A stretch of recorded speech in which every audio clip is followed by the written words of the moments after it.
দাওয়াত দিয়ে আমাকে সৌভাগ্যবান বলে আমি মনে করছি।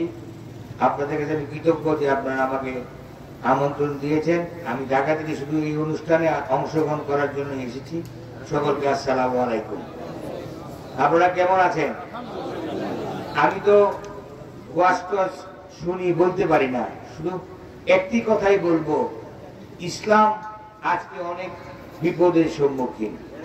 কাশ্মীর হুজুর বলে গেছেন যে কথা, নামাজের উপরে কোনো কথা নাই, কিন্তু আজকাল আপনারা সবাই লক্ষ্য করবেন আমরা টুপি দাড়ি পরে এই ইসলামকে, কোরআনকে রাজনৈতিক ভাবে ব্যবহার শুরু করেছে কিনা?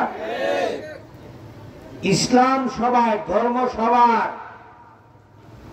আর যে যাই দল করি যে তার দলের সাথে ইসলামের কোনো সম্পর্ক নাই। আমরা সবাই মুসলমান, এটাই আমাদের পরিচয়। কিন্তু কিছু কিছু দেশ বিরোধী চক্র, কিছু কিছু স্বাধীনতা বিরোধী চক্র আজকে ইসলামকে তাদের দলের হাতিয়ার হিসেবে ব্যবহার করতেছে, কোরআনকে প্রশ্নবিদ্ধ করতেছে। এটা যাতে না করতে পারে আপনারা সবাই সজাগ থাকবেন। আমরা মুসলমান, আমাদের সবচেয়ে বড় পরিচয় আমরা মুসলমান। আমরা 5 ওয়াক্ত নামাজ ঠিক মতো আদায় করতে পারি, তাইলে আমরা সহি মুসলমান, ঠিক কিনা? কিন্তু আমাদের ধর্ম নিয়ে যারা ব্যবসা করছে তাদের নিয়ে সাবধান। তারা দেখবেন এই মোবাইল ফোনে ধর্ম নিয়ে কিসব কথাবার্তা বলে, দেখেন নাদায়েত বেদায়েত কথাবার্তা বলতেছে। তারা ইসলামকে বিক্রি করে তাদের নিজের স্বার্থ হাসিল করার জন্য, দলের স্বার্থ হাসিল করার জন্য মানুষের বিরুদ্ধে কুৎসারচনা করতেছে। ইসলামে স্পষ্ট বলা আছে কেউ কারোর বিরুদ্ধে গীবত করবেন না, গীবত করা শিরক। তারা বিভিন্ন দলের বিরুদ্ধে গীবত করে তার রাজনৈতিক ফায়দা হাসিল করার চেষ্টা করতেছে। আমাদের নেতা গুরু সাহেব গত 2 দিন আগে বলেছেন যে আওয়ামী লীগকে যদি ব্যান করতে হয় তাহলে জামাত ইসলামকে আগে ব্যান করতে হবে।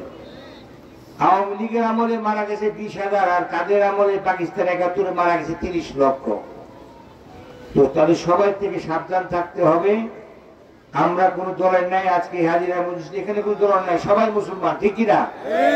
যে যার দল করুক, এটা তার ব্যক্তিগত ব্যাপার। কিন্তু যখন আমরা মসজিদে ঢুকবো তখন আমরা সহি মুসলমান এবং আমরা আল্লাহর কথা, রাসূলুল্লাহ পাক রাসূলের কথা বলবো, এর বাইরে কোনো কথা বলবো না।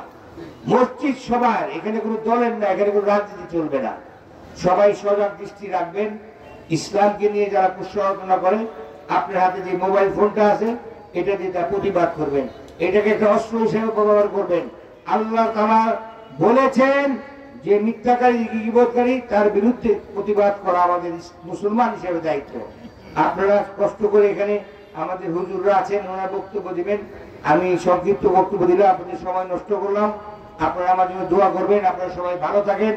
আগামী দিনে দেশটাতে সুন্দরভাবে পরিচালিত হয় সেই দিকে খেয়াল রাখবেন।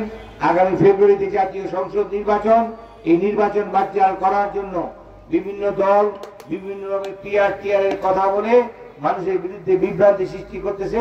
এর থেকে সাবধান থাকবেন।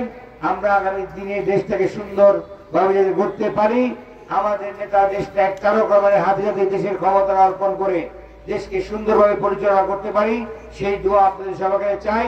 আমি আপনাদের জন্য দোয়া চাই। সবাই ভালো থাকবেন। আসসালামু আলাইকুম।